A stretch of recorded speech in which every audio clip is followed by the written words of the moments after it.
I'm the last. I shall be very strict with myself. If I overstep the 10 minutes, I'll ring the bell.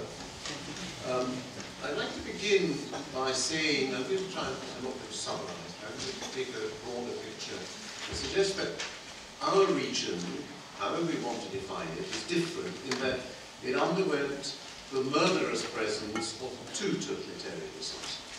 In the West, at worst, one. Some parts of the West, not even one. Now, survival in a totalitarian system, and luckily, most of us today don't have to do this in Europe, requires a degree of, I'll call it adaptation. But how much adaptation? There are terrible dilemmas, and these dilemmas live on. What is survival, what is collaboration? Very, very difficult on a daily basis.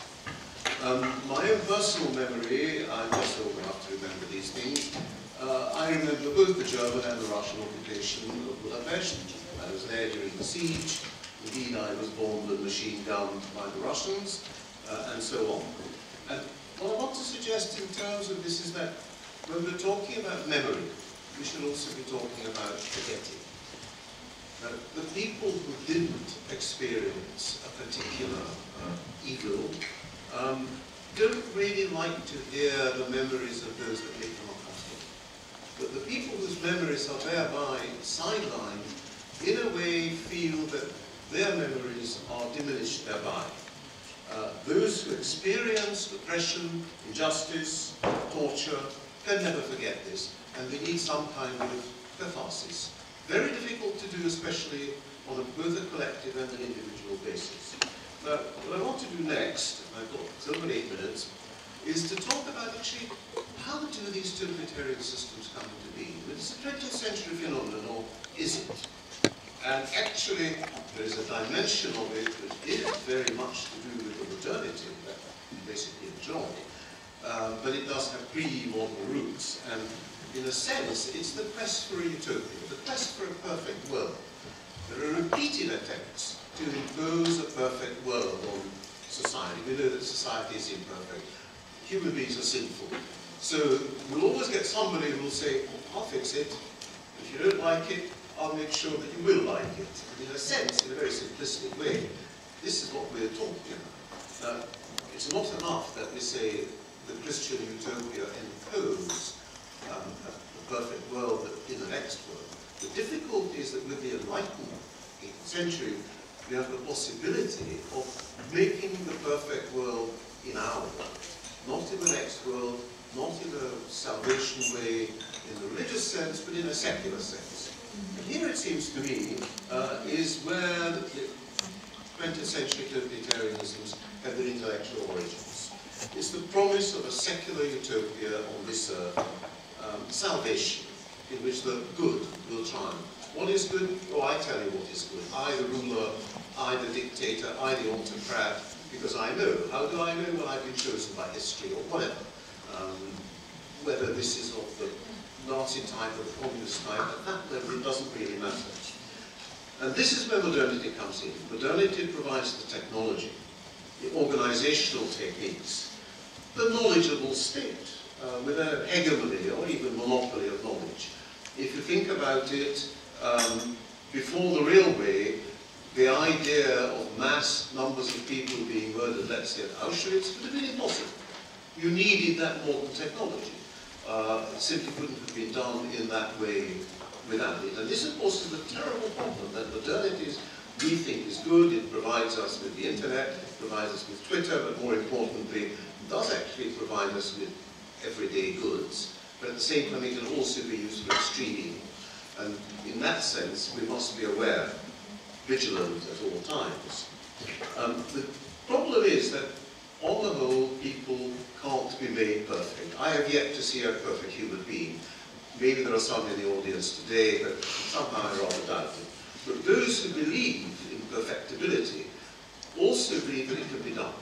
And if they won't do it, they will use coercion, massive coercion, mass murder. It doesn't really matter. And then we get into, I certainly grew up with this, oh, well, you know, if you're making omelette, you have to break eggs, except that's a metaphor. There's human beings. You don't break human beings, or if you do, then you're committing a profound evil. To this can be added the terrible temptation of total power for intellectuals. Don't let intellectuals know power, because actually they think they really do know the answer, and then they can plan this perfect society. This is less true of Nazism, it's certainly true of communism, that it had an enormous attraction for a large number of intellectuals who really believe that with this power we can push the people to one side. They don't know anyway, but we know, so therefore we can create the perfect society. They'll get used to it, you know. I mean, those people out there, but they're ignorant, etc., etc. Now, this is the kind of delusion which is very powerful, and don't imagine that it's disappeared. It's around us today, except that there are countervailing forces. We should also be aware that a political system which claims perfection degenerates very rapidly. It's to do with the flow of information, the contesting of ideas.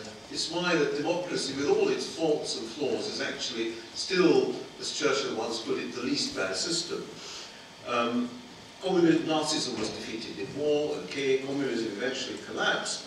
It's a very complex process as to why I have written about this, but I think at the end of the day, why communism was unable to cope with itself is that it brought a degree of complexity into being with which it simply couldn't cope, because it was fundamentally based on one single principle, the rule of the party.